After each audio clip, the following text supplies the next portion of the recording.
नमस्कार, इस बेहद खास चुनावी शो में आपका बहुत स्वागत है। मैं हूं आपके साथ विभा उपाध्याय। 2024 के लोकसभा चुनाव से पहले आपके लिए लेकर हम आए हैं बेहद ही खास शो प्रधानमंत्री।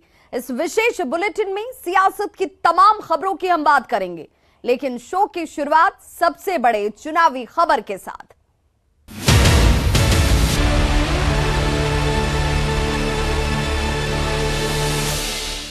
तो प्रधानमंत्री में आज की सबसे बड़ी खबर है, आईएनडीआईए गठबंधन की कल होने वाली अहम बैठक से पहले नीतीश कुमार के पीएम कैंडिडेट के तौर पर प्रोजेक्ट किए जाने से जुड़ी हुई। सवाल यही कि क्या आईएनडीआईए नीतीश को पीएम उम्मीदवार मानेगा, क्योंकि आईएनडीआईए के कोऑर्डिनेशन कमेटी की बैठक कल होने वाली है। बैठक से पहले नीतीश को पीएम कैंडिडेट बताया जा रहा है।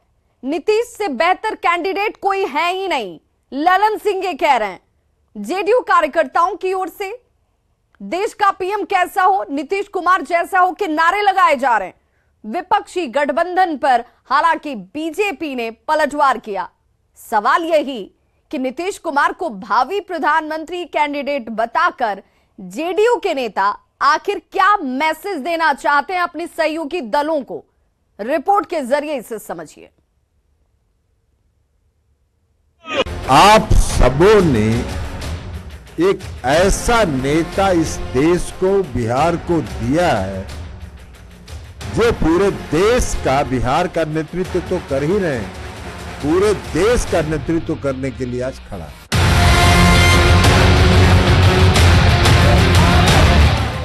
ये बयान है जेडीयू अध्यक्ष ललन सिंह का। नीतीश कुमार को लेकर दिया गया यही वो बयान है जिस पर सियासत बेहद गर्म हो गई है। देश के प्रधानमंत्री के पद के लिए योग्य उम्मीदवार नीतीश कुमार हैं, ये बताने की कोशिश ललन सिंह कर रहे हैं, अपने कार्यकर्ताओं को समझा रहे हैं।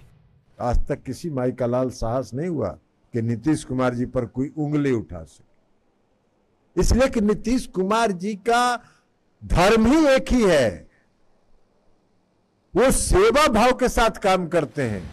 इधर मुख्यमंत्री नीतीश कुमार लगातार अपने पार्टी कैडर से जुड़ने की भी कोशिश में। मंगलवार को नीतीश अपने पार्टी नेताओं से लंबी मुलाकात की और आने वाले चुनाव से पहले रणनीति पर चर्चा भी की। लेकिन अब जरा इस तस्वीर को देखिए और जेडीयू कार्यकर्ताओं के नारे को भी सुनिए। प्रधानमंत्री कैसा हो, नीतीश कुमार जैसा हो। देश का प्रधानमंत्री कैसा हो, नीतीश कुमार जैसा हो। देश का प्रधानमंत्री, देश का पीएम कैसा हो, नीतीश कुमार जैसा हो, ये नारे नीतीश कुमार के समर्थन में लगाए जा रहे हैं। ललन सिंह के बयान पर कांग्रेस गोलमोल जवाब दे रही है। पार्टी प्रवक्ता असितनाथ तिवारी कहते हैं ये सही है कि नीतीश कुमार राष्ट्रीय नेता हैं। नीतीश कुमार जी तो राष्ट्रीय राजनीति में बड़ा चेहरा है, इसमें किसको डाउट है भाई। अटल जी के साथ वो उनकी बगल की कुर्सी पर अगली पंक्ति में बैठते थे, और आज जो साहिब मसनद वो पीछे कोने में कहीं खड़े रहते थे, लोगों का स्वागत करते फिरते थे। तो उनका तो कद बहुत बड़ा रहा है, शुरू से बहुत बड़ा रहा है। इसमें क्या आश्चर्य है कि अगर ललन सिंह कह दे रहे हैं कि नीतीश कुमार जी राष्ट्रीय स्तर के नेता, राष्ट्र के नेता हैं। जेडीयू के राष्ट्रीय अध्यक्ष ललन सिंह के बयान पर भाजपा के नेता दिन में प्रधानमंत्री बनने का सपना ना देखने की नसीहत जेडीयू को दे रहे हैं। मेरा विनम्र निवेदन है बयानवीरों से कि सपने रात में देखिए, दिन में सपना देखना बंद कर दीजिए, क्योंकि प्रधानमंत्री बयानों से नहीं बनते हैं, प्रधानमंत्री काम से बनते। लगातार दूल्हा तय करने की नाकाम कोशिश हो रही है, उसका एक साक्षात उदाहरण है कि दूल्हा ही नहीं तय कर पा रहे हैं, भारतीय संस्कृति का अपमान कर रहे हैं, बिना दूल्हा के बारात लेकर चल पा रहे हैं। वैसे बुधवार को ही दिल्ली में आईएनडीआईए गठबंधन के कोऑर्डिनेशन कमेटी की पहली बैठक होने वाली है।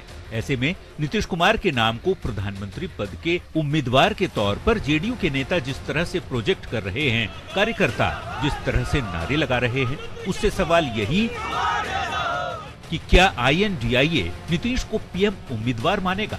Bureau report, news 18। सनातन को लेकर इंडिया गठबंधन के नेता लगातार हमले कर रहे हैं। डीएमके के एक और नेता ने सनातन पर विवादित बयान दिया है। इंडिया गठबंधन का निर्माण ही सनातन के विरोध के तौर पर हुआ। इस बयान के बाद सियासी वार और पलटवार अब तेज हो गया है।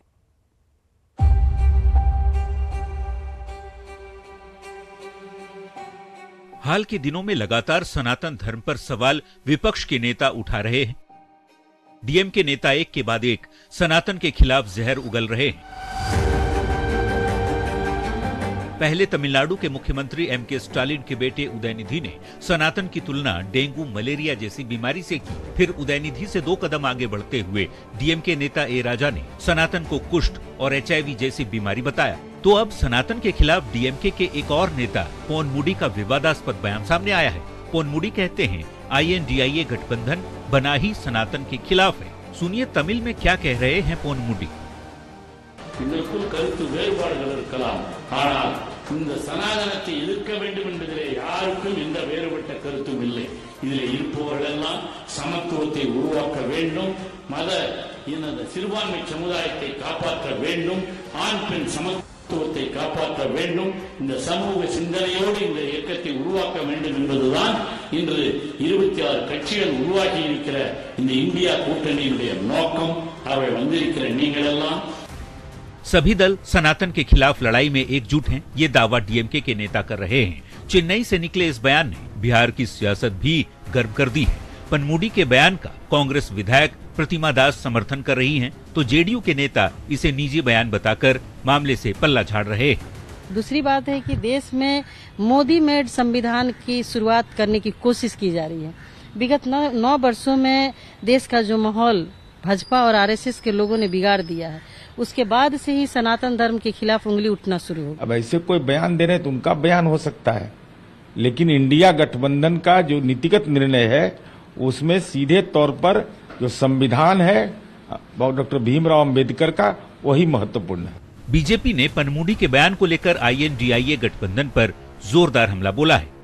इंडिया गठबंधन का फॉर्मेशन ही, उनका गठन ही सनातन का नाश करने के उद्देश्य से हुआ है, लेकिन इस देश में मुगल आए, अंग्रेज आए, सनातन का नाश नहीं कर पाए।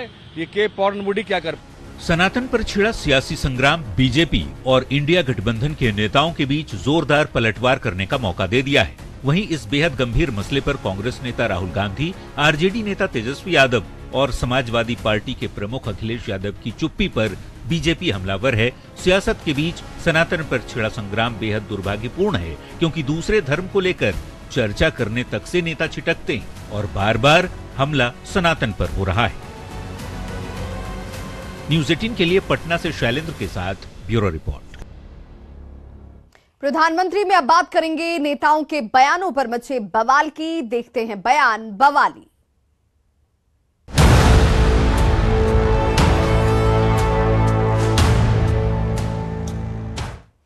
राष्ट्रीय जनता दल के अध्यक्ष लालू प्रसाद ने दिल्ली में G20 की बैठक को लेकर कहा कि ऐसे आयोजन से आखिर फायदा क्या हुआ, देश की जनता को इतने खर्चीले आयोजन से क्या मिला। बयान बवाली में सुनिए लालू प्रसाद को।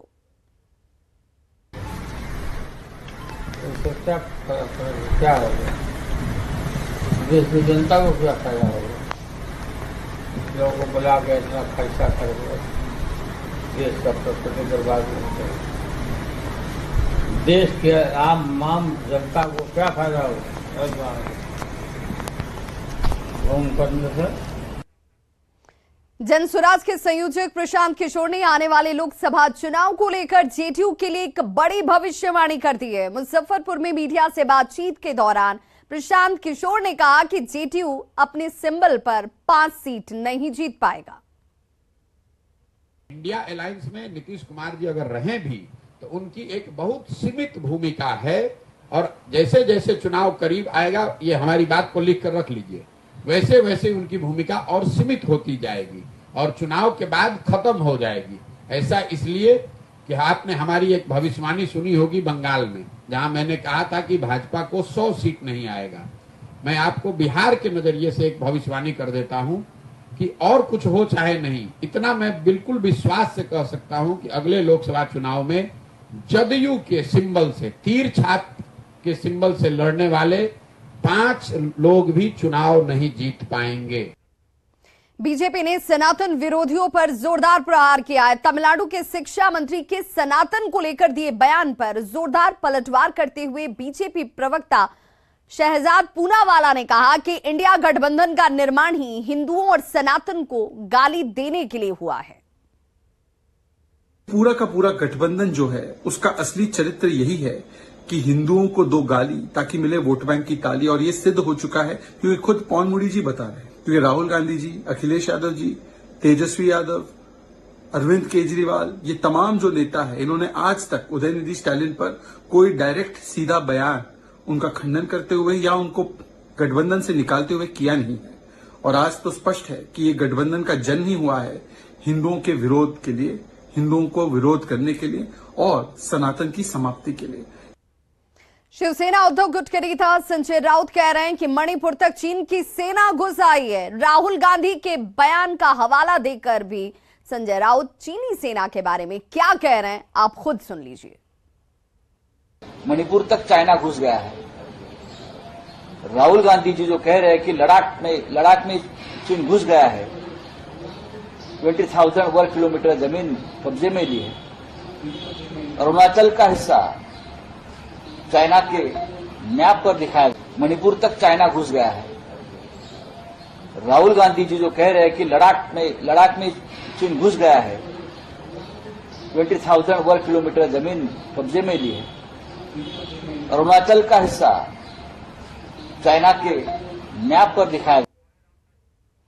और इस सेगमेंट में अब देखते हैं वैसी चुनावी खबरें जो सोशल मीडिया पर हैं वायरल।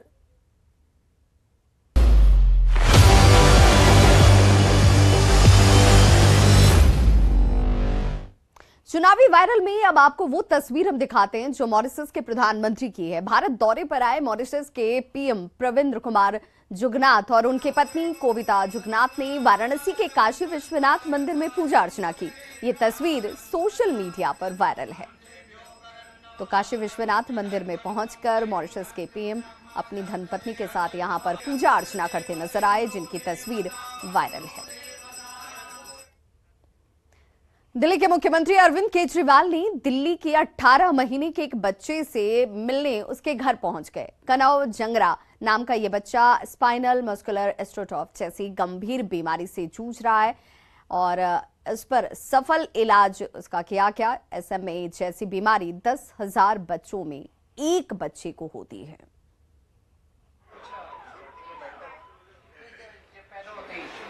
चार महीने तक तो नॉर्मल था सर, 4 महीने के बाद थोड़ा सा स्ट्रेंथ कम हुई थी। प्रधानमंत्री के शो के आखिर में खबरों का 24वां मतलब फटाफट अंदाज में सियासत की 24 खबरों पर डालते हैं नजर।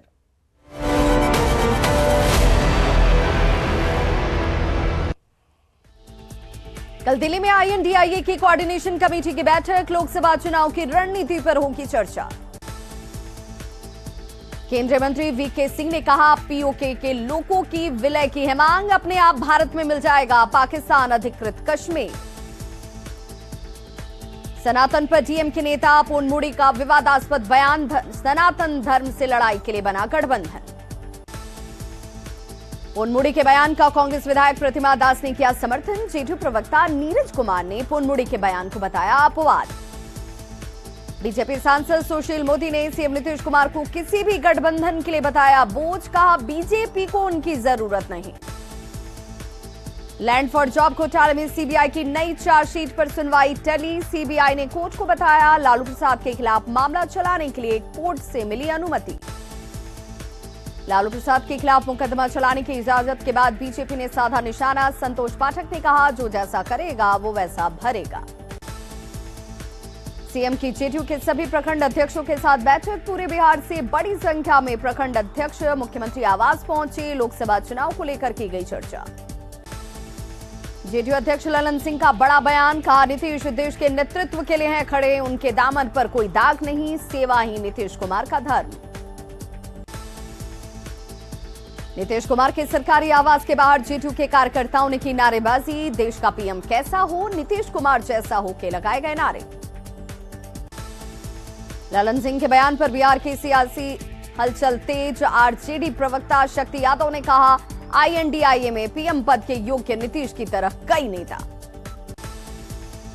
ललन सिंह के बयान पर विजय सिन्हा ने साधा निशाना, कहा पीएम मटेरियल बताकर विपक्ष को कर रहे हैं दिग्भ्रमित।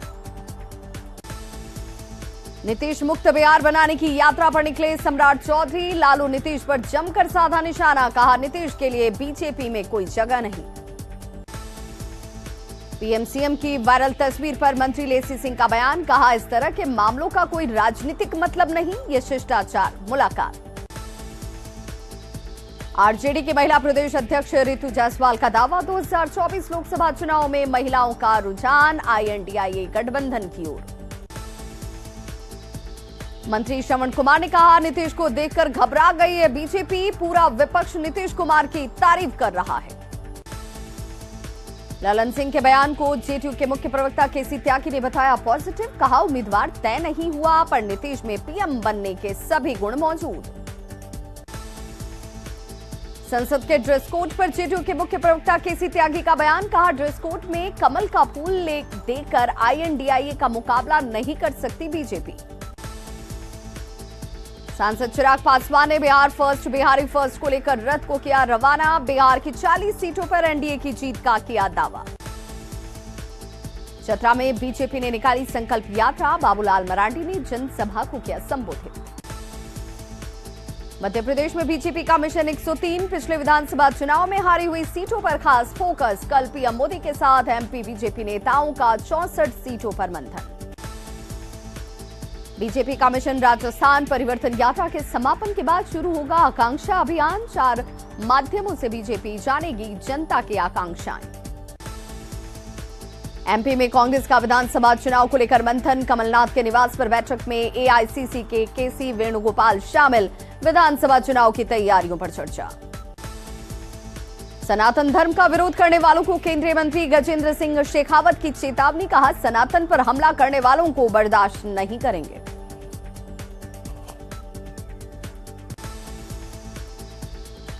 तो इस बुलेटिन में बस इतना ही, लेकिन न्यूज़ 18 बिहार झारखंड पर खबरों का सिलसिला लगातार जारी है।